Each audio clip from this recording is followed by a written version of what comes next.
En nombre del Padre, del Hijo y del Espíritu Santo. Amén. Jesús, mi único amor, vamos a invocar a tu santo querer a fin de que Él mismo venga a guiar nuestro compartir esta mañana, para hacernos comprender, entender tus enseñanzas, de manera de infundir en las palabras que vamos a meditar esa fuerza magnética como un imán potente para que nadie se pueda resistir y llegue a conocer y dejarse dominar por tu santísima voluntad.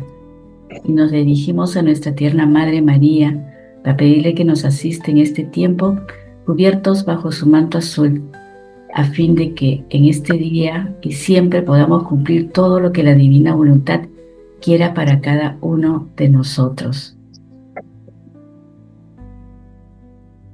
Dios te salve María, llena eres de gracia, el Señor es contigo.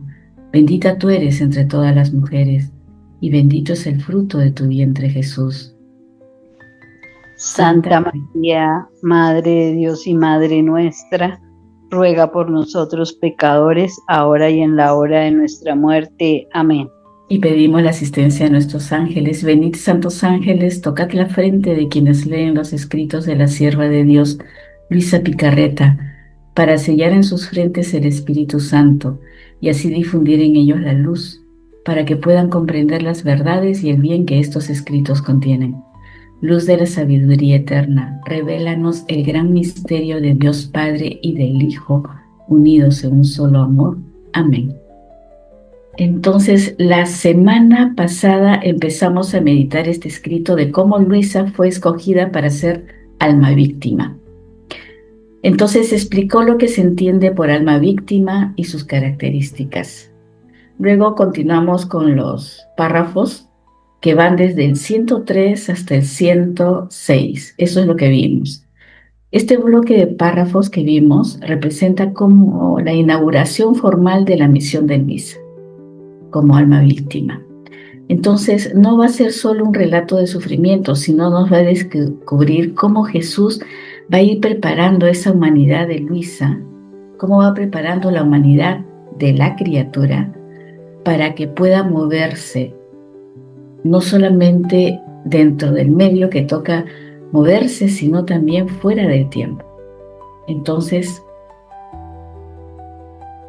nos quedamos en el párrafo 105. Vamos a repetir este párrafo de las 4 miradas como punto de partida para que la podamos tener un poco más claro, ¿no? Entonces, hoy iniciamos repasando este párrafo del 105, el cual es muy importante porque nos enseña, a base de las indicaciones dadas por Jesús a Luisa, que vivir en la divina voluntad no es un acto estático, no, es movimiento continuo, es un movimiento circular que nosotros conocemos como el giro. Este giro no es mecánico, esto se va a realizar a través de la función de ¿qué? De la atención, que los escritos definen a esta función cognitiva que tenemos como el ojo del alma. Quien tiene este ojo, o sea, es decir, quien está atento, quien está atenta, este ojo, ante los dones de Dios, es quien está atento, quien está atenta, quiere decir que está atento o atenta a los dones de Dios que quiere darle. Entonces, una vez que los conozca, los va a poseer.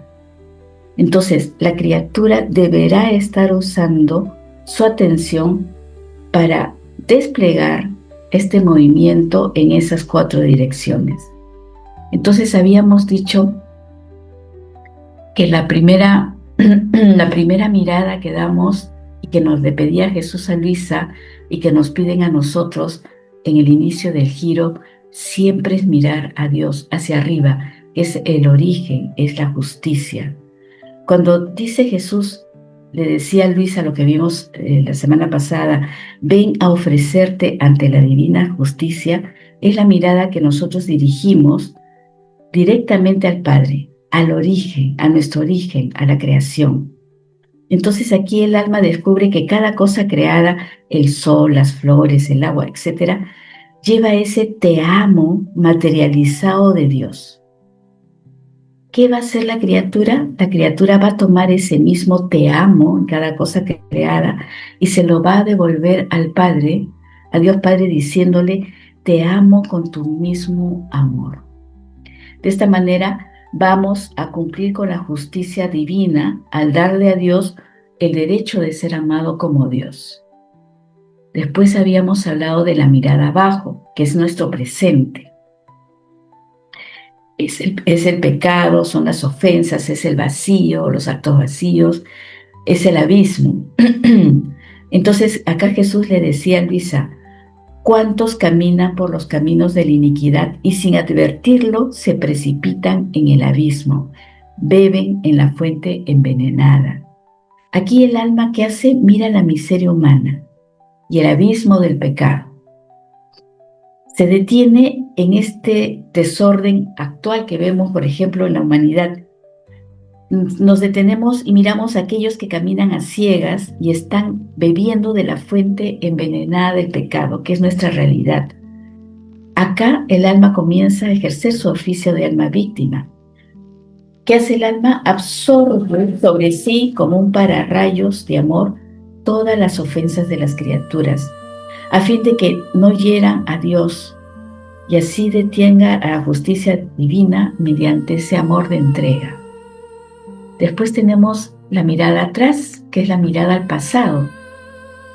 Jesús le decía a Luisa, yo no te dejaré más, vendré en ti a sufrir todo lo que me hacen los hombres. Teniendo en cuenta que en la divina voluntad el tiempo es un eterno presente, como sabemos, entonces es como que el alma viaje hacia atrás para recoger todos los actos desde Adán que quedaron vacíos hasta el presente, que quedaron vacíos de amor.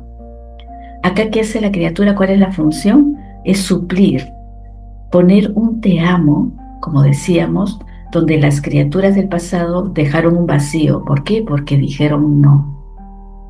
Y finalmente tenemos la mirada hacia adelante, al futuro. Cuando Jesús le decía a Luisa, un inmenso campo se abre ante ti, de sufrimiento sí, pero también de gracias. Es la mirada de la esperanza. ¿Qué hacemos? Miramos hacia las generaciones futuras. Entonces, cada acto de reparación y cada giro que el alma hace en este presente se convierte en una semilla de vida divina que va siendo depositada donde en las generaciones futuras para ir apresurando el triunfo del Fiat Voluntas Tua. Ahora vamos a continuar con este estudio, porque yo les decía la semana pasada que donde vamos a ver dónde confluyen estas miradas. ¿Dónde confluyen estas 4 miradas? Estas miradas confluyen en el único punto, en el único centro, que es la cruz. En este centro de la cruz, la eternidad y el tiempo se cruzan. Al estar Luisa y nosotros, como hijos del divino querer, de la divina voluntad, nos situamos en ese mismo centro. Entonces, la mirada deja de ser lineal solamente hacia arriba, sino que se vuelve esférica. Entonces acá es donde vamos comprendiendo que no solamente vamos a mirar arriba, sino también vamos a mirar hacia nuestros costados, lo que hemos visto, arriba, abajo, adelante y atrás, ¿no? Entonces acá vemos esto. Este eje es el eje vertical. Luisa, cuando mira arriba, establece el flujo del amor divino. Acordémonos que el giro siempre se inicia mirando arriba, a Dios. Es decir, Dios siempre es quien toma la iniciativa en el amor. Por eso es que este eje tiene las 2 flechitas. Baja el amor del Padre hacia la criatura y la criatura que hace es corresponder a ese amor. Desde Dios Padre, ese amor divino que baja como naturaleza y esencia hacia su criatura, ¿con qué? Con su te amo. Donde nos dice, ya hemos visto, en todos los elementos de la creación. ¿Qué envía Dios a la criatura? Entonces, se envía a sí mismo todo el tiempo. ¿Qué está buscando Dios? Busca un lugar en la criatura para quedarse, instalarse, ya que es la inhabitación trinitaria de la que siempre hemos hablado, y amarse a sí mismo en ella. Ahora, desde la criatura hacia Dios, hacia su creador, sube su mismo amor divino como que, como un acto de correspondencia, como un acto de reconocimiento, como un acto de adoración, como un acto de entrega total.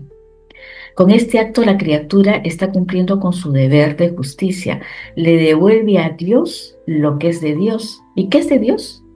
Dios es amor. Es amar a Dios con todo su ser, simplemente ¿por qué? Porque Él es Dios, es tu todo, es tu creador. Es devolver a Dios ese mismo amor divino que ha recibido. Y por estar fundida en esta misma fuente del sol divino, ¿qué podemos hacer? Podemos tomar y llevar a todas las criaturas pasadas, presentes y futuras, por estar justamente inmersas, fundidas en esta fuente del sol divino, podemos llevar todo lo que nosotros tomamos y los esparcimos. Tomamos los mismos bienes y los efectos del sol divino para compartirlos, para extenderlos y llevarlos a todas las criaturas. Este es en el eje vertical. Ahora, ¿qué pasa en el eje horizontal? Es el eje de la caridad, es el eje del amor, de la comunicación. Al estar la criatura, como les digo, centradas, cuando estamos aquí en este centro, cuando nos fundimos, es el amor de Dios que pasa por nosotros y se desborda hacia todo lado, hacia abajo, hacia atrás, hacia adelante, al presente, al pasado y al futuro. Vamos entendiendo entonces cómo es este circuito del giro. La caridad es el amor puesto en modo servicio y reparación por el prójimo. Cuando miramos al pasado, al mirar al pasado para reparar por los que no amaron, o al futuro para pedir por los que vendrán, ¿qué estamos haciendo? Estamos ejerciendo la caridad más alta, la caridad divina, que busca el bien eterno del prójimo. Pero vayamos más allá. Este giro tiene su fundamento bíblico en un pasaje bíblico de San Mateo, en el capítulo 22, en los versículos del 37 al 39. Un día cuando le preguntan a Jesús que cuál era el mandamiento mayor de la ley de Dios, y Jesús le responde esto: amarás al Señor tu Dios con todo tu corazón, con toda tu alma y con toda tu mente. Este es el mayor y el primer mandamiento, dice el Señor. El segundo mandamiento es semejante a este: amarás a tu prójimo como a ti mismo. Cuando dice Jesús que amarás al Señor tu Dios con todo tu corazón, con toda tu alma y con toda tu mente, se refiere a este eje vertical, este eje de ida y vuelta, ¿no? Dios, hemos dicho, que siempre toma la iniciativa al amarnos a través de todas sus cosas creadas, y nosotros le devolvemos ese mismo amor. Aquí estamos ejerciendo este primer mandamiento. Lo amamos con todo nuestro corazón, con toda nuestra alma, con toda nuestra mente. Entonces, cuando nos fundimos en la divina voluntad, estamos haciendo eso. Y el resto, amarás a tu prójimo como a ti mismo, es el eje horizontal. El segundo mandamiento. Lo que realmente impresiona es que en el centro de la cruz, en estos dos ejes, estos dos mandamientos se vuelven inseparables. ¿Por qué? Porque no podemos amar a Dios perfectamente solo en el eje vertical, solo mirando siempre a Dios. ¿Por qué? Si es que no abrazamos lo que Él más ama. ¿Y qué es lo que Él más ama? Sus criaturas, en el eje horizontal. Y dos, porque no podemos tener verdadera caridad solo con el prójimo, sino primero he tomado en el eje vertical el amor divino, ese amor perfecto para poderlo compartir en el eje horizontal. Al ser así, entonces, en la divina voluntad, esta caridad horizontal se vuelve universal, no solo en lo material como es que cada día podamos darle un pan al pobre, no, sino que le vamos llevando la vida de Dios a todas las almas de todos los tiempos, de todas las generaciones. Es el amor de Dios que tomaste en el eje vertical, que está girando en el espacio de las criaturas, ¿no? En el eje horizontal. ¿Y cómo explica Jesús en los escritos esta inseparabilidad de estos dos ejes? Vamos a leerlo. ¿Qué nos dice Jesús? Esto está en el escrito del volumen 3, en junio 18, 1900. Le dice Jesús a Luisa, le enseñaba y nos enseña esta mañana a nosotras. Hija mía, el cielo con todo lo creado te enseña el amor de Dios. Mi cuerpo llagado te enseña el amor del prójimo, tanto que mi humanidad unida a mi divinidad, de dos naturalezas hice una sola y las volví inseparables, porque no solo satisfice a la divina justicia, sino realicé la salvación de los hombres. Y para hacer que todos, asumieran esta obligación de amar a Dios y al prójimo, no solo hice de esto una sola obligación, sino que llegué a hacer de esta obligación un precepto divino, que es lo que acabamos de leer en San Mateo. Así que mis llagas y mi sangre son tantas lenguas que enseñan a cada cual, o sea, a cada uno de nosotros, el modo de amarse y la obligación que todos, sin excepción, tenemos de poner atención a la salvación de los demás. Entonces, cuando el Señor dice, hija mía, el cielo con todo lo creado te enseña el amor de Dios, ¿qué nos está diciendo? Este es el eje vertical. Jesús nos dice que la creación no es solamente hay algo bonito, un paisaje para contemplar, no, es el te amo, como es visto de Dios en acto. Entonces, al mirar al cielo, ¿qué experimentamos? Experimentamos ese te amo de Dios. Como decía, Dios toma siempre la iniciativa de amarnos a través de todo lo creado, para que nosotros aprendamos a amarlo a Él. Sigue diciendo, mi cuerpo llagado te enseña el amor del prójimo. ¿Este es qué? El eje horizontal. El presente, el pasado, el futuro. Entonces, la redención es el amor que se inclina hacia la miseria de la criatura. Si la creación nos dice, mira a Dios, las llagas de Jesús nos está diciendo, mira al hombre, mira a tu prójimo.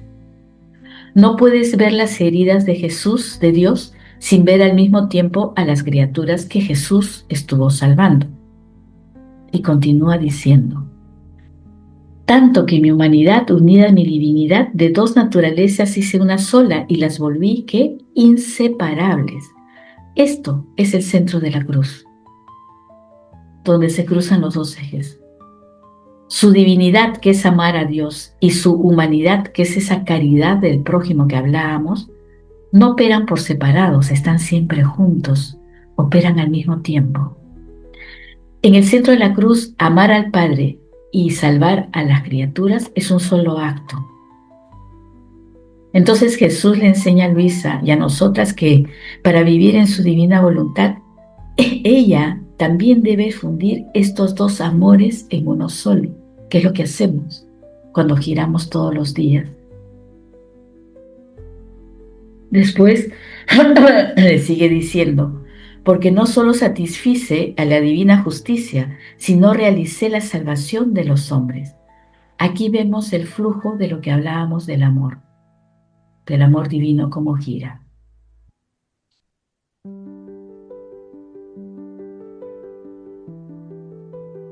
Entonces, primero la justicia en el eje vertical, darle a Dios su mismo darle a Dios su mismo amor, y segundo, la salvación de toda la criatura de tu prójimo en el eje horizontal. Es rescatar a la criatura. Jesús no hizo una sola cosa primero y después la otra, no. Él hizo todo junto y murió por amor al Padre.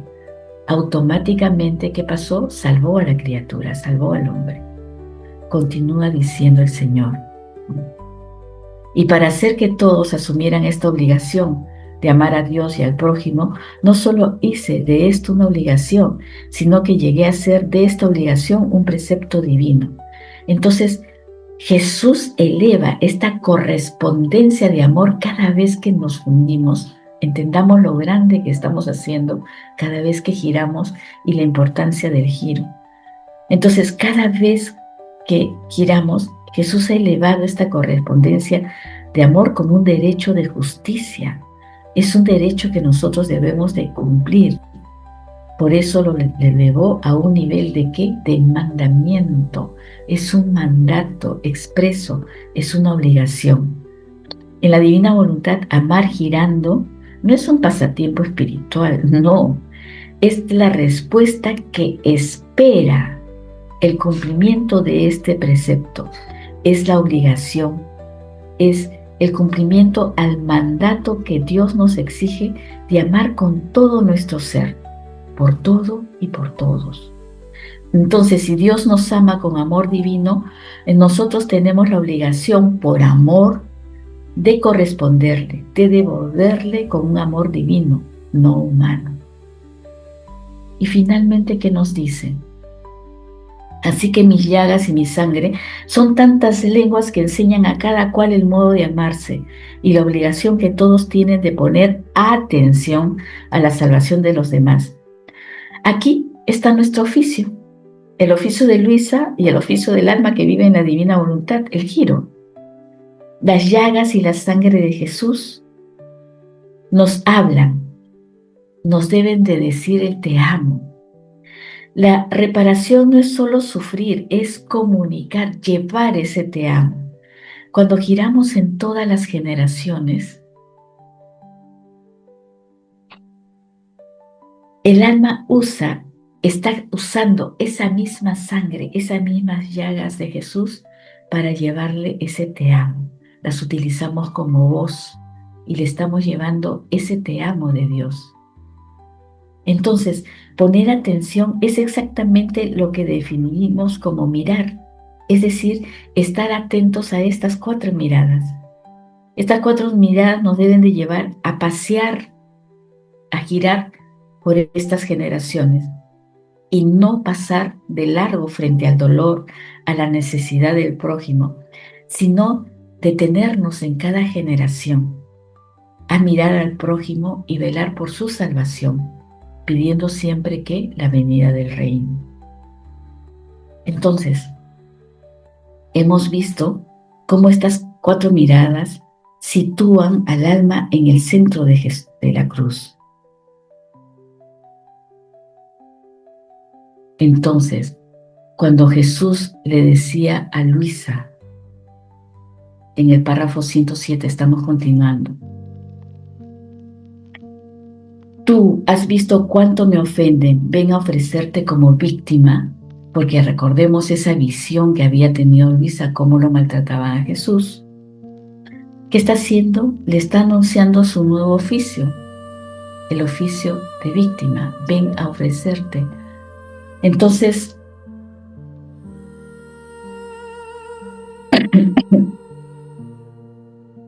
ven a ofrecerte como víctima. Le está anunciando ese oficio.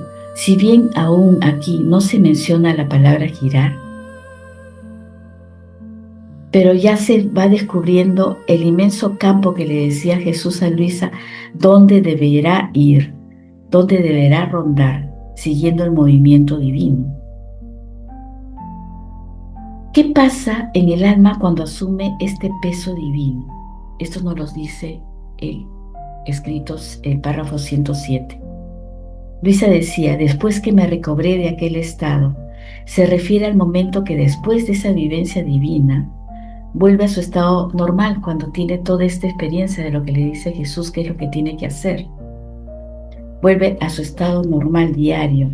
Ese estado al que señala Luisa no fue un sueño pasivo, sino fue el momento cumbre donde Luisa, al dar su fiat, es ya el alma víctima. Al volver Luisa en sí ya no es la misma. Su alma ha sido como marcada, infundida por una comprensión infusa, totalmente nueva. Mientras Luisa estuvo como hundida en Dios, como adormecida en Dios, todo fue estar en esa luz, en ese conocimiento infuso. Pero cuando ya Luisa vuelve a la realidad, a su estado normal, esa verdad divina que le fue infundida va a ser un choque con su naturaleza humana. Ahora le toca vivir a Luisa en carne y en el día a día el peso de toda esta revelación que le está siendo dada, de lo que aceptó en ese fiat que dio para ser alma víctima cuando estuvo en ese descanso en el espíritu. Entonces, al volver a su estado normal, Luisa empieza a procesar conscientemente todo lo que Jesús le infundió. Comprende la gravedad del pecado, comprende la necesidad de corresponder a los derechos de la divina justicia y comprende esa magnitud del inmenso campo que se abre ante ella, donde ella tiene que ir a girar. Por eso, inmediatamente después de recobrarse, ella se miraba como ¿qué dice? Como un miserable gusano que no sabía hacer más que arrastrarse por tierra. O sea, ella se sintió pequeñita frente a todo lo que el Señor le acababa de decir. Al haber estado en la inmensidad de Dios, durante ese estado de éxtasis, cuando regresa a su cuerpo físico, le hace experimentar de una manera impactante esa distancia que hay entre la omnipotencia de Dios, entre la grandeza de Dios y su propia naturaleza, su humana, su nada. Entonces, al sentirse de esa manera como un gusanito, no significa que ella tiene una baja autoestima, no. Recordemos que Luisa viene de estar fundida en la omnipotencia, en la grandeza de Dios, que no tenemos mente humana capacidad de comprender eso. Entonces, cuando tu ojo del alma, tu atención, mira esa inmensidad de Dios, al volver a mirarse a sí misma, ¿qué ve? Ve una distancia que es gigantesca, que la criatura se percibe en su tamaño real, un átomo, una cosita chiquitita, un gusanito ante el Creador. Eso es mirar con humildad esa grandeza, pero a la luz de la verdad divina, obviamente. Entonces, el gusano es una criatura limitada a la tierra, que avanza muy despacio y depende enteramente del suelo, de la tierra. Entonces Luisa comienza a reconocer que con sus propias fuerzas humanas, ella solo sabe arrastrarse en las cosas pequeñas. No puede volar por el campo inmenso que es el giro si Jesús no la levanta. Entonces, como sabemos, en divina voluntad, para que Dios lo sea todo, la criatura debe ser ¿qué? Nada. Sentirse un gusano es el vaciado completo, significa ese vaciarse completamente ¿de qué? De nuestra autosuficiencia humana. Si Luisa se sintiera grande, fuerte o capaz por sí misma, no va a haber espacio para que Jesús viniera a sufrir en ella todo lo que le hacen los hombres. Entonces, frente a este aniquilamiento, Luisa le dice al Señor: si tú no me levantas, por favor apaguemos el audio. Si tú no me levantas, mi nada se deshace y va a dispersarse. La nada humana es tan frágil que ante el peso de la justicia divina se desintegraría si Dios no la sostiene. Por eso Luisa no pide que le quiten el dolor Pide que fuerza. Sabe que es un gusanito, pero un gusanito sostenido ¿por quién? Por la inmensidad de Dios, por esa omnipotencia de Dios que se vuelve invencible.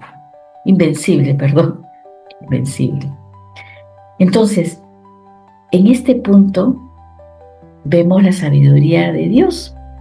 Jesús, antes de enviar a Luisa a todas las generaciones, donde están todos los hombres, antes de girar, antes de pedirle que repare por todas las generaciones, antes que Luisa sea víctima, que soporte todo este peso, que soporte sus penas, ¿qué hace? La llevó al estado de pequeñez, pegadita a la tierra, reconociendo su nada. Entonces el oficio del alma víctima, comprendamos que no empieza haciendo actos grandes. ¿Dónde empieza? En el polvo. Porque solo desde el polvo Dios puede volver a crear a esa criatura a su imagen y semejanza cuando nos hemos vaciado. Entonces, mientras Luisa se sumerge en su nada, ¿qué pasa? Se desata una guerra espiritual. Luisa dice, así empezó un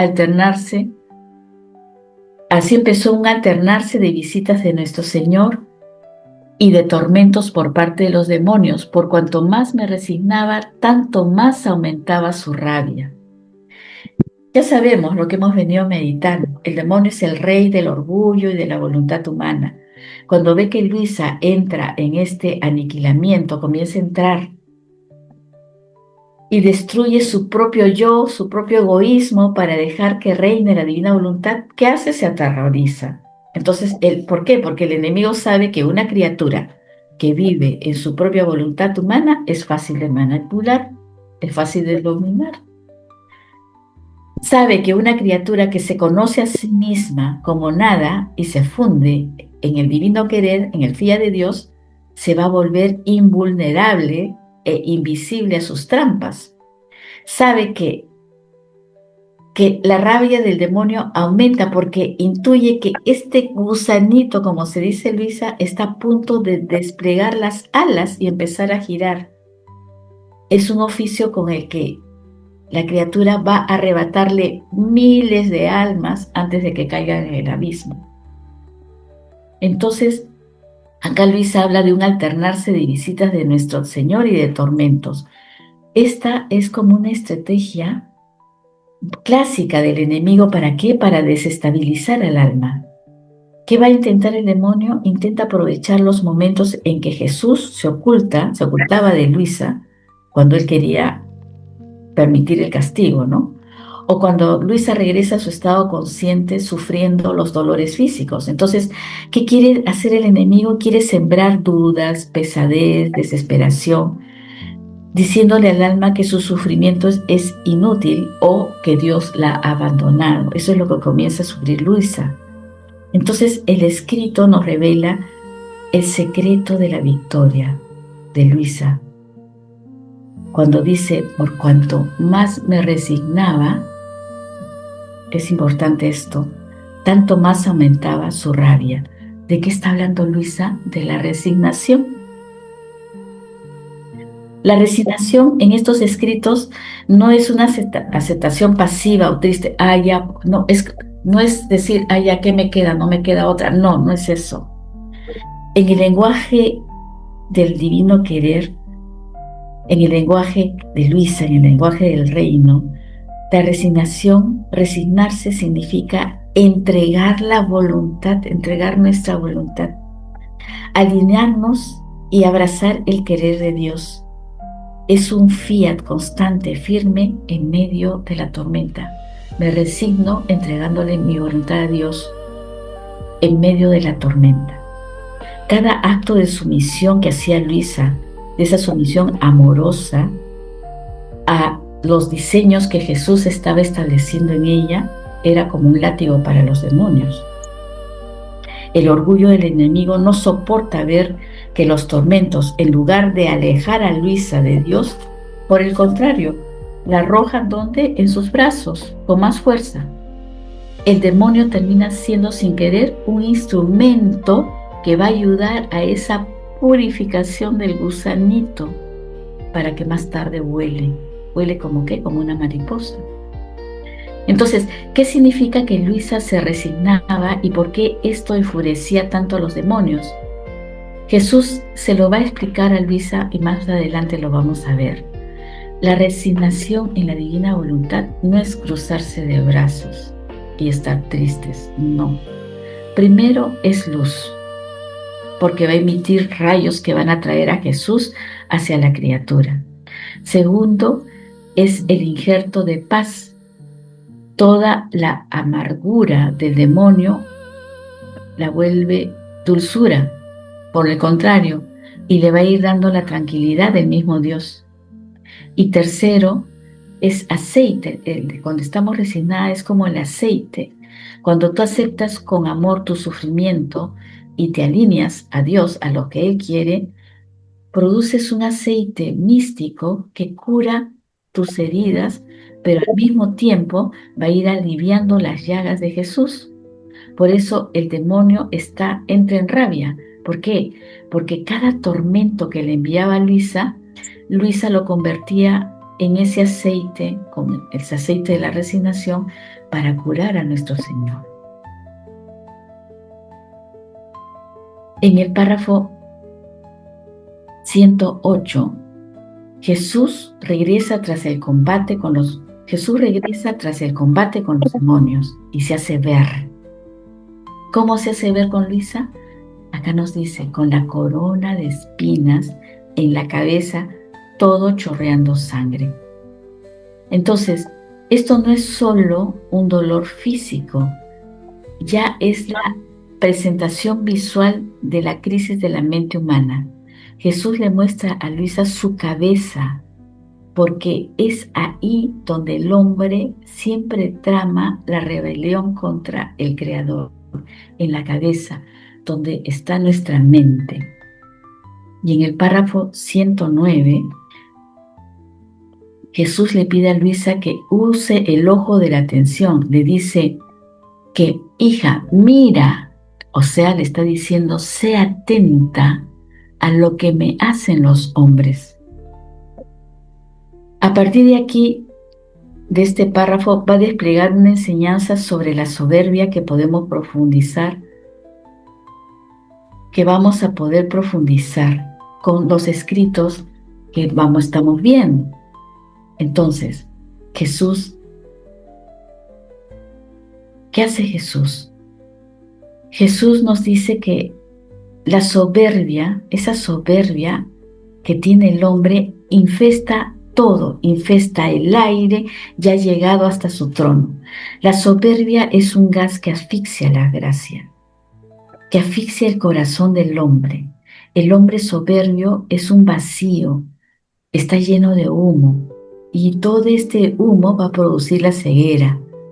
Al no haber luz en el hombre soberbio, ¿qué va a hacer?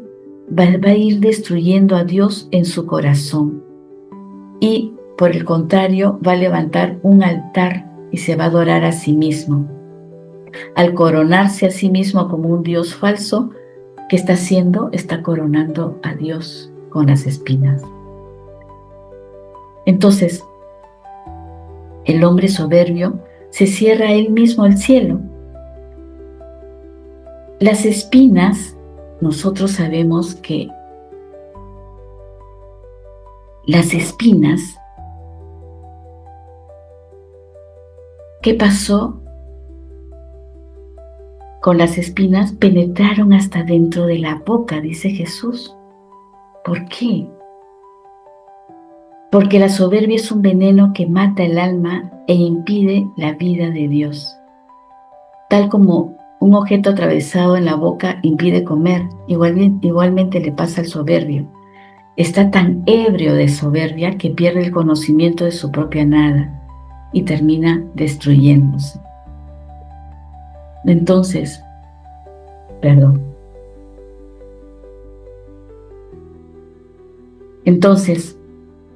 ¿qué dice el Señor? Los miserables, los hombres miserables, no tienen ojos para ver la verdad. La soberbia confunde a la mente. Este vicio ha llegado a destruir esa pequeña lucecita de razón que todos llevamos. El soberbio pierde la cordura espiritual. Cree que se eleva, pero en realidad está apagando su razón y se está desconectando ¿de dónde? De la fuente divina, y se hunde cada día más en el vacío, en el abismo. Entonces, en el párrafo 110 que vamos a ver a continuación, vamos a prestar mucha atención a estos párrafos. ¿Qué hace Jesús? Dice, se quitó la corona, que no parecía corona, sino toda una madeja. Me preguntó si la aceptaba. Le dije, Señor, haz de mí lo que quieras. Y así lo hizo y me la hundió sobre mi cabeza. Entonces, hace un ratito habíamos visto que Jesús se le presenta a Luisa con la corona y hemos visto todo lo que significa esa corona de espinas en la cabeza del hombre, en la mente del hombre. Entonces, acá dice que la corona parece como una madeja, porque representa que ese enredo y la maraña de todos los pensamientos malos, de todos los pensamientos pecaminosos. Apaguemos, por favor. Ok. Representa los soberbios de todas las generaciones. Jesús respeta la libertad humana y le pide a Luisa su consentimiento para poderle poner la corona. Cuando Luisa le dice, fiat, haz de mí lo que quieras, entonces ahí se produce la sustitución. ¿Cuál sustitución? Luisa deja de ser espectadora de la pasión para convertirse ahora, ¿qué? En la portadora de la pasión. Lo que tenemos que comprender es que la corona de espinas no solo fue un instrumento para tormento físico, sino representa un acto de reparación, de restauración de ¿qué? De nuestra mente, de nuestro pensamiento, a fin de que tanto esa mente, ese pensamiento, esa inteligencia que Dios nos dio, regresen al orden original que la caída afectó cuando Adán pecó. La mente, entendamos nuestra mente, en lugar de ser gobernada por Dios, con la caída, empezó a ser gobernada por las pasiones, por el orgullo. En las pasiones está todo comprendido, ¿no? Por los pensamientos pecaminosos, desordenados. Por eso es que ahí se presenta Jesús con esa madeja de espinas, una madeja en desorden. Entonces, la cabeza de Jesús sufrió de una manera diferente en su pasión, debido a que, siendo la cabeza la que une todo el cuerpo, si el cuerpo hace el bien o hace el mal, es la cabeza, es nuestra mente por donde pasan los pensamientos la que va a dirigirnos. Entonces, al dejarse clavar Luisa las espinas de Jesús, al dejarse clavar Jesús las espinas en la cabeza, él absorbió en sí todo el desorden mental. Con cada pinchadura de las espinas que estaba haciendo Jesús, vaciaba la mente del hombre, de nuestros propios pensamientos malos, de nuestros pensamientos pecaminosos. ¿Mediante qué? Mediante el dolor. ¿Para qué? Para devolvernos el derecho de gobernar de nuevo, pero con rectitud. En otras palabras, para que el hombre vuelva a reinar sobre sí mismo, o sea, para que volvamos a tener el dominio de nuestras pasiones, primero debe dejar que Cristo reine ¿dónde? En su mente y en su corazón. Entonces, al quitarse la corona y colocarla en la cabeza de Luisa, ¿qué está haciendo Jesús? Jesús está instalando de nuevo el reino en la mente humana que está representada por Luisa. Entonces, Luisa es la primera criatura humana que está con la mente reparada, restaurada del pecado, donde esos pensamientos del yo, esos pensamientos del ego, del amor propio, ya no tienen cabida, sino solo tiene cabida el amor divino y la paz de Dios. En el párrafo 111, Luisa continúa diciendo que tanto eran los dolores, las pinchaduras que sentía en la cabeza, en los ojos, en las orejas, detrás de la nuca. Aquellas espinas me las sentía penetrar hasta en la boca y ésta se me apretaba de tal modo que no podía abrirla para tomar alimento. Cuando de algún modo se mitigaban, sentía sensiblemente una mano que me oprimía la cabeza y me renovaba las penas. Aquí vemos que Dios no diseñó los sentidos, todos nuestros sentidos que sabemos, la vista, el oído, etcétera, solo para supervivencia biológica, sino que los sentidos hemos ya visto cuando hemos aprendido sobre las potencias del alma, que son las vías principales de comunicación de la criatura con Dios. También vimos que Dios había creado otras vías de comunicación y esos eran los sentidos. Son las vías de comunicación o los canales por donde pasa el flujo del amor divino. Entonces, el dolor traspasa los sentidos, físicamente, los ojos, los oídos, la boca, como nos los describe Luisa, para reparar el uso pecaminoso que la humanidad hace de ellos. ¿Por qué? Porque el ojo fue creado como una vía para ver qué, las bellezas y las riquezas que hay en la voluntad de Dios. El ojo es el canal donde se capta ese te amo de Dios, en donde en todo lo creado. El oído fue diseñado ¿para qué? Para escuchar las llamadas y las armonías divinas que hay en la voluntad de Dios. Es que la vía de la obediencia, porque escuchamos lo que Dios quiere. Y es la perfecta sintonía, ahí nos comunicamos, escuchamos esa belleza musical del cielo, ¿a través de qué? De todo lo que he creado. La palabra, la boca, es el canal en donde recibimos ese continuo desahogo de la palabra divina, ese fiat, y los bienes que este fiat contiene. Entonces, la boca del hombre fue hecha para alimentarnos del primer alimento que Dios les dio, que Dios nos da, que es el alimento de su divina voluntad. ¿A través de qué? De la palabra. Y se nos dio la palabra a la boca, ¿para qué? Para únicamente pronunciar palabras divinas, alabanzas divinas. Pero con la caída del hombre, la criatura, ¿qué pasó? Levantó barreras, muros en estos caminos y se restringió. Al ya cortar estas vías de comunicación divina con Dios en nuestros sentidos divinos, entonces nos restringimos en el mísero cerco de nuestra voluntad. Entonces, cada acto humano que hacemos es una reja. ¿Por qué? Porque al cerrarse las vías, el hombre queda como que errante solamente en sus pasiones. Como dice, vive bajo un cielo tenebroso cargado de rayos. Entonces, los ojos se cegaron y solo comenzamos a mirar el fango de la tierra. Los oídos se hicieron sordos a Dios y la boca se llenó del veneno de la soberbia, del orgullo, etc. Entonces la comunicación de bienes entre el cielo y la tierra quedó rota. ¿Por qué? Por el pecado. Entonces ahora vamos comprendiendo con exactitud qué está sucediendo en el cuerpo de Luisa, cuando la corona le aprieta la cabeza, los ojos, las orejas, lo que ella describe, ¿no?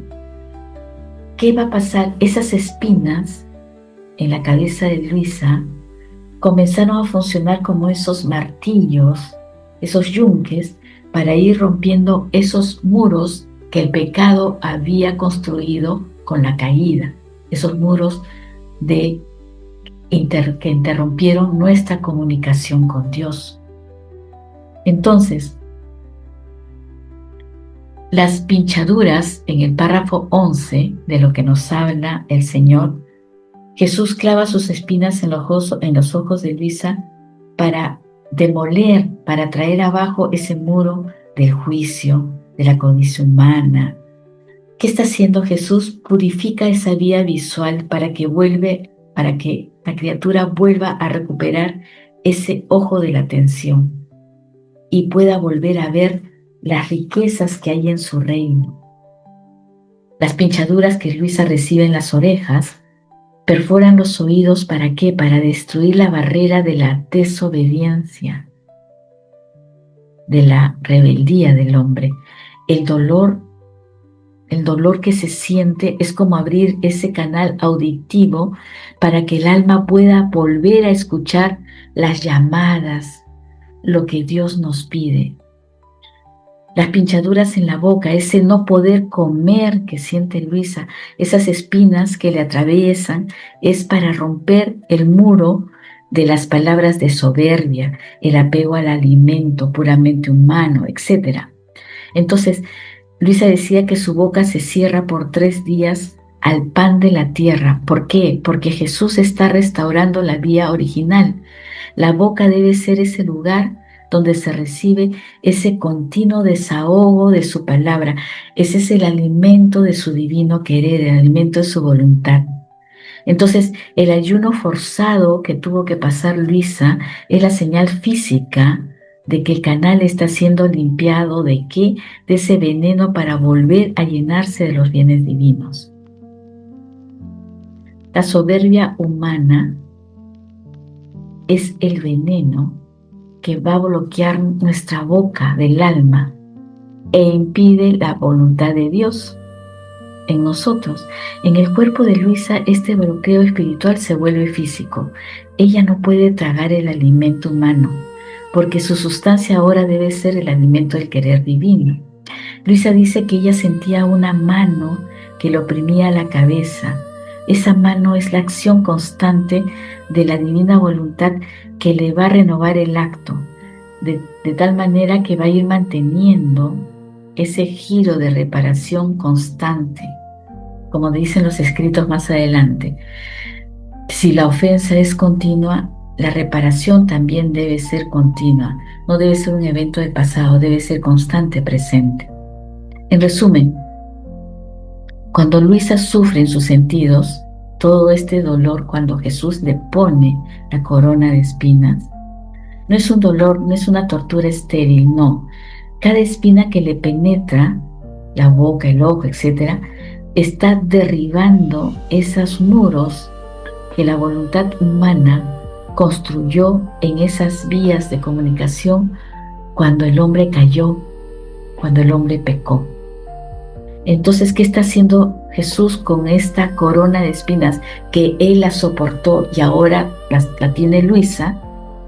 Él está reabriendo esos canales de comunicación para que la criatura vuelva a recibir esos bienes del cielo y sobre todo para que vuelva a restablecer ese flujo del amor divino que quedó interrumpido.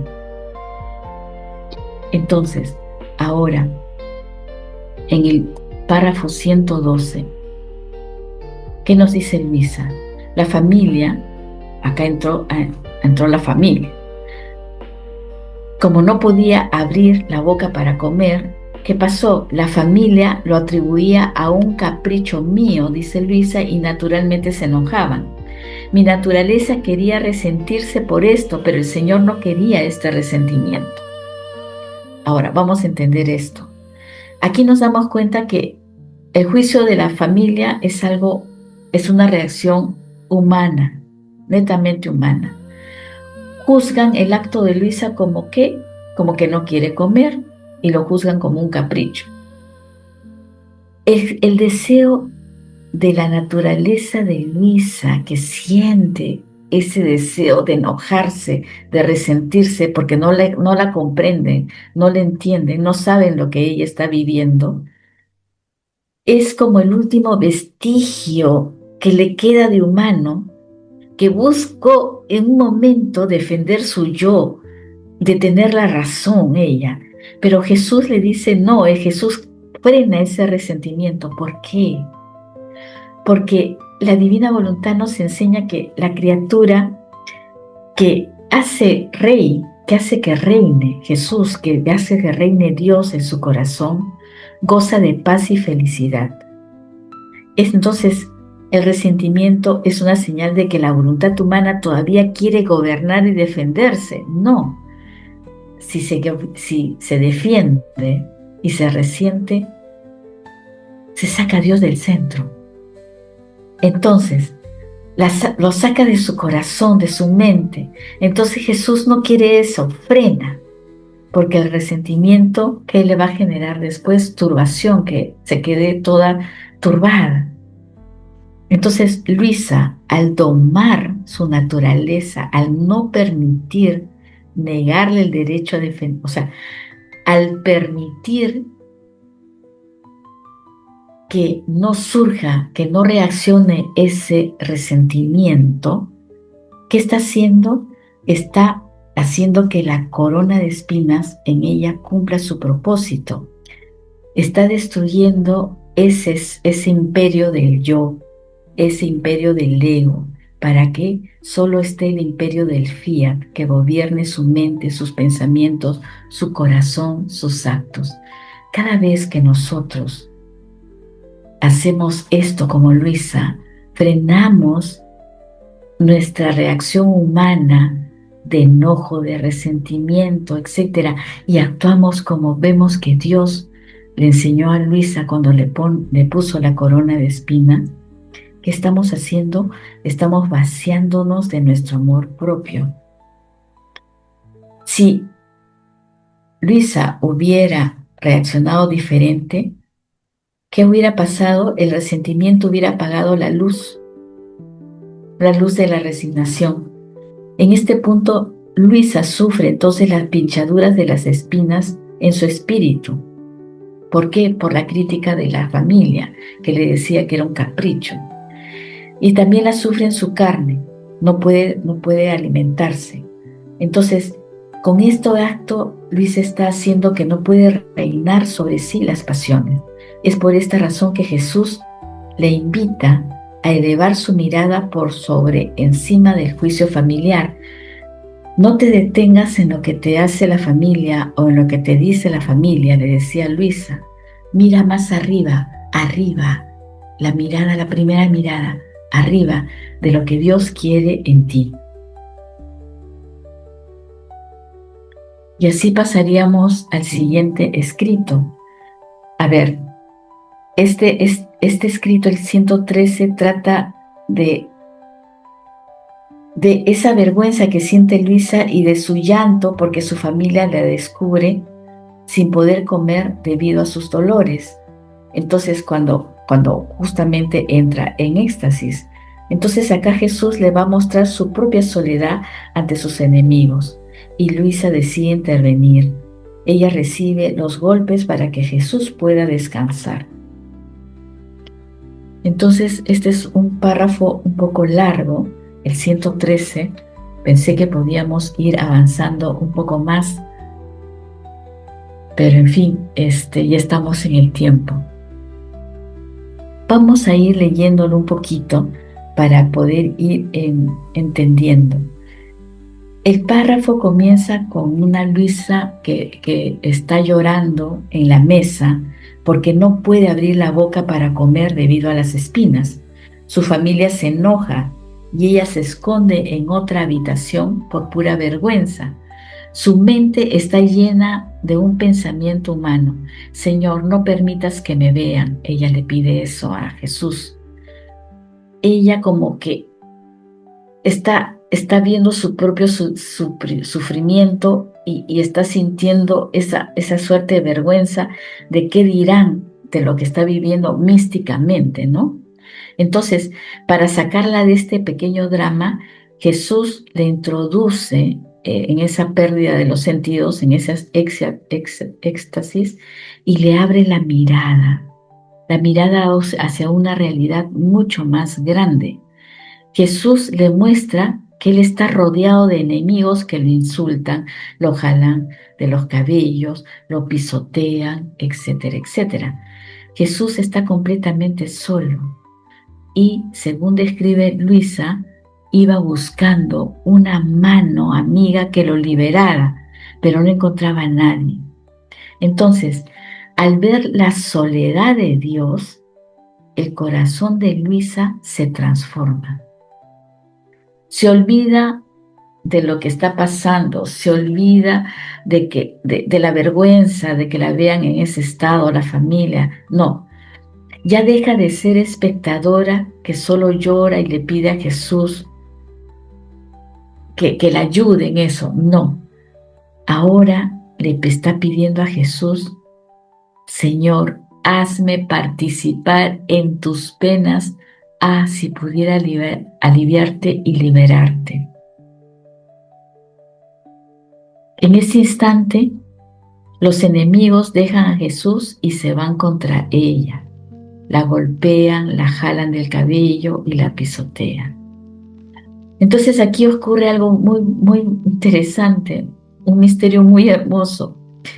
Luisa confiesa que en medio de los golpes que ella estaba recibiendo en lugar de Jesús, porque ahora ella sustituye a Jesús, porque Jesús acabamos de ver que le muestra lo mismo que él vivió, cómo lo trataban sus enemigos. Entonces, ella, ¿qué dice? Dentro de mí estaba contenta, porque veía que daba al Señor un poco de tregua. Entonces el cuerpo humano de Luisa sirve como escudo para que Dios descansara. El dolor físico para Luisa ya no es una carga. ¿Qué ha pasado? Se ha convertido en el regalo más grande que ella como criatura le puede dar a Dios, a su amado. Entonces, miren cómo cambia la mente de Luisa, que es lo que nos busca estas enseñanzas iniciales, que nos cambie nuestra mente también, la manera de ver las situaciones de nuestro día a día, sobre todo cuando estamos frente a mortificación. Este párrafo empezó enseñándonos a una Luisa que lloraba. ¿Por qué? Por su vergüenza que la familia la viera sufrir mirándose a sí misma. ¿Y cómo termina este proceso? Feliz, ella feliz de ser golpeada por los enemigos. ¿Por qué? Porque descubre que su dolor no es inútil, no es estéril. Sirve para aliviar a Jesús. Es ese momento en que tú tomas un ratito la cruz de Jesús frente a una situación de sufrimiento, de mortificación, para ayudarlo a llevar esa cruz. Pero yo siempre digo a todas las personas cuando hablamos de este punto, pero recuerda siempre que Jesús es el que carga el mayor peso, no tú. Recordemos que cuando Jesús toma la cruz antes de empezar su pasión, en su Vía Crucis, Él midió ya nuestra cruz. Sabe el tamaño, el peso que nosotros podemos cargar. Eso es el centro de la cruz. Cuando cambias tu sufrimiento, mi sufrimiento egoísta, por un sufrimiento que va a salvar y va a consolar a Jesús, ya sea a Él directamente, a través de ¿qué? De nuestro prójimo. Y aquí lo dejamos. Si hubiera alguna inquietud. Sí, Pilar, yo tengo una. Morcho, cuando tú hablabas mucho de la madeja de la corona de espinas, pues no, yo no entendí muy bien. Mejor dicho, yo sé que tú reparas, si comes mucho, pues en no comer y de todo, pero uno cómo hace para que esos pensamientos, de pronto malos o cosas que se le vienen a uno, que no se le vengan, y no entendía, mejor dicho, pues no entendí bien todo lo de la cabeza, para que me expliques mejor, gracias. La cabeza es algo bien interesante. Es un tema muy interesante que podemos analizar con más calma. Pero a ver.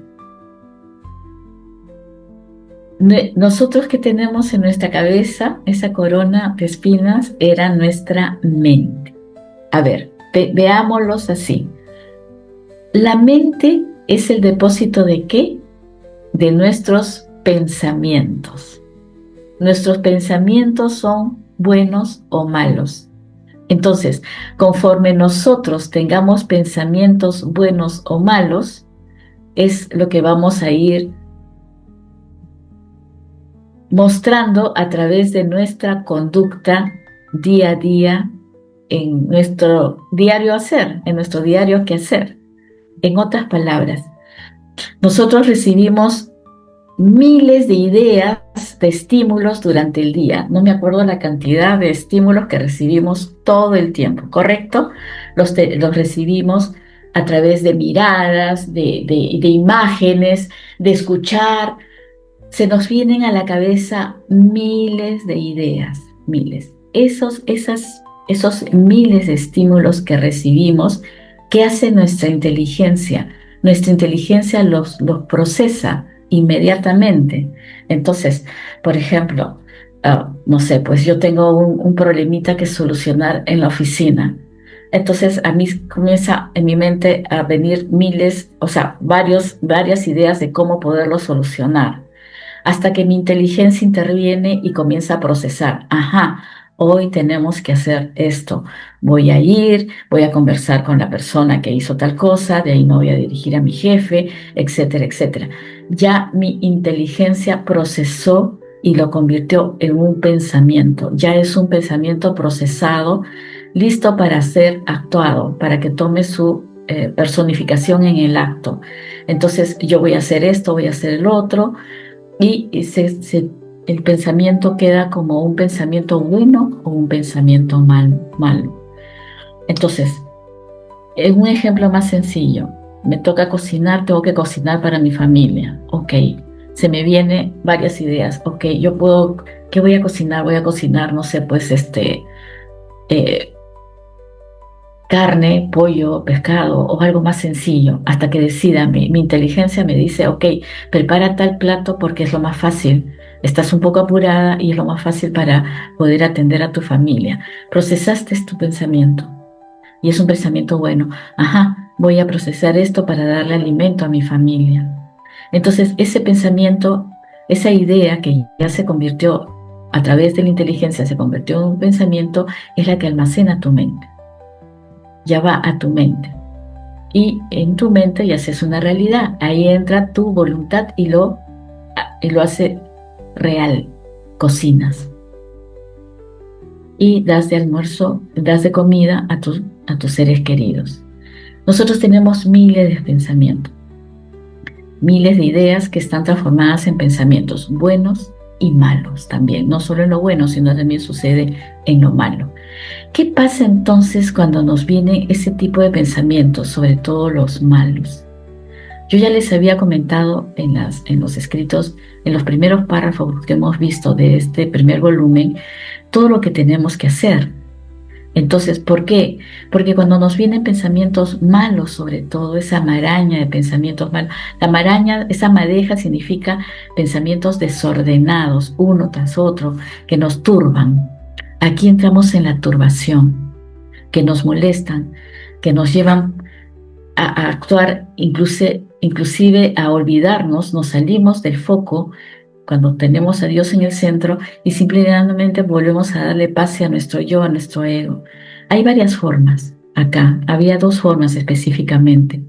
O una, le hacemos frente al pensamiento y le decimos no, no, yo confío en Dios y sigo en Dios y dejo que la divina voluntad actúe en mí, o simple y llanamente no le hacemos caso y también seguimos en Dios. O sea, rechazamos ese pensamiento, ese pensamiento que nos va a llevar a la turbación, que nos va a llevar a volver a tener a nuestro yo como centro. ¿Como centro de qué? De nuestra mente y de nuestro corazón. Dios reina ¿dónde? Dios reina en nuestro corazón. Acordémonos que nuestro corazón, en nuestra alma, ¿no? El alma tiene las tres potencias en nuestra alma: la inteligencia, la memoria y la voluntad. Entonces, Dios reina en nuestro corazón, en nuestra voluntad para hacer lo que Él verdaderamente quiere que hagamos, y en nuestra mente, cuando nuestra mente está llena de Dios. Cuando en mi mente reina Dios y guía y dirige mi pensamiento. Si yo estoy frente a un pensamiento que me está mortificando, que me está dando la vuelta, que me va a sacar de mi centro a Dios, ahí yo actúo rechazándolo. y lo rechazo de esa manera o digo no. Por ejemplo, ya lo hemos visto en ejemplos muy sencillos. Estoy cargada de cosas en el día, estoy apurada, tengo que hacer muchas cosas, pero tengo que rezar, tengo que meditar mis horas de la pasión. Pero no tengo ese famoso no tengo tiempo. No, estoy cansada, no puedo hacerlo, me gana el tiempo.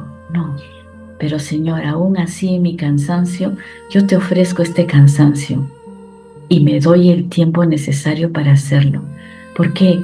Porque Dios durante el día, en la estructura de nuestro tiempo del día, cuando estamos fundidas en la divina voluntad, el Espíritu Santo nos asiste constantemente. Y no sé si se dan cuenta, pero ya venimos sintiendo chispazos de esa asistencia divina cuando te dice en este momento, lee, medita tu hora de la pasión. Va a haber siempre un momento en el día en que vamos a sentir, nos va a venir el recuerdo que tenemos que meditar la hora de la pasión. Y cuando nos viene eso, es que en ese momento tenemos que hacerlo. Así te sientas presionada, así te sientas que tienes muchas cosas que hacer, ese fue el momento preciso. Porque si no lo hacemos en ese momento, Dios te va a confirmar más adelante, al terminar el día, se acabó el día, cuando realmente estás tremendamente cansada, te vas a dar cuenta que se pasó el día y no pudiste meditar la hora de la pasión. Entonces, eso es lo que tenemos, es una lucha constante, porque, ¿por qué? Porque tenemos la estimulación, no solamente nos viene la tentación a través del demonio todo el tiempo, no, también de nuestra propia carne y del mundo que nos rodea. Entonces, de los estímulos que vamos viendo. Entonces, tenemos que hacer frente a todo eso con estas posturas que tenemos, con lo que ya habíamos visto, con esa turbación. Se puede repetir, pueden verlo en el video pasado, cuando hemos hablado de la turbación también. Luz, no sé si te he respondido o sigues teniendo alguna inquietud. Sí, señora. Nosotros tenemos el Espíritu Santo desde el momento de nuestra confirmación, ¿no? Entonces, todos tenemos el Espíritu Santo en nosotros. ¿Qué hay que hacer? ¿Qué hay que hacer? Si ya tienes algo, ¿qué hay que hacer? Si ya lo tengo, ¿qué hay que hacer? Pues que, no sé, que esté como presente, pero no se nota que lo tengo, mejor dicho. Ajá, tú has dicho, haz que se note que lo tienes. ¿Qué tienes que hacer? Nayeli, ¿quieres decir algo? Sí, quería decir, bueno, hay que invocarlo. Hay que despertarlo. Despierta tu espíritu que ya lo tienes. Todos ya tenemos el Espíritu Santo, solo hay que despertarlo, solo hay que dejarlo actuar en mí. Ahora no soy yo, eres tú. Estamos en el tercer fiat santificación. ¿A qué persona de la Trinidad le pertenece este fiat? Bueno, se le adjudica este fiat. ¿A qué este fiat es ahora? ¿Qué persona de la Santísima Trinidad? Al Espíritu Santo. Sí. La tercera persona del Espíritu Santo. Creación, Padre. Redención, Hijo. Santificación, Espíritu Santo. Este es nuestro fiat. Despertemos al Espíritu Santo. Hay una invocación muy sencillita que a mí me gusta. Yo la hago hace muchos años. Muchos años. Es algo que nos puede ayudar. A ver. La voy a dictar, se las voy a leer textualmente. Oh Espíritu Santo, amor del Padre y del Hijo, inspírame siempre lo que debo pensar, lo que debo decir, cómo debo decirlo, lo que debo callar, cómo debo actuar, lo que debo hacer, para la gloria de Dios y bien de las almas y mi propia santificación. Espíritu Santo, dame agudeza para entender, capacidad para retener, método y facultad para aprender, sutileza para interpretar, gracia y eficacia para hablar. Dame acierto al empezar en cada acto, ¿no? Dame acierto al empezar, dirección al progresar y perfección al acabar. ¿Todo para qué? Para la mayor gloria de Dios, por la conversión y la salvación de las criaturas y por la venida de su reino.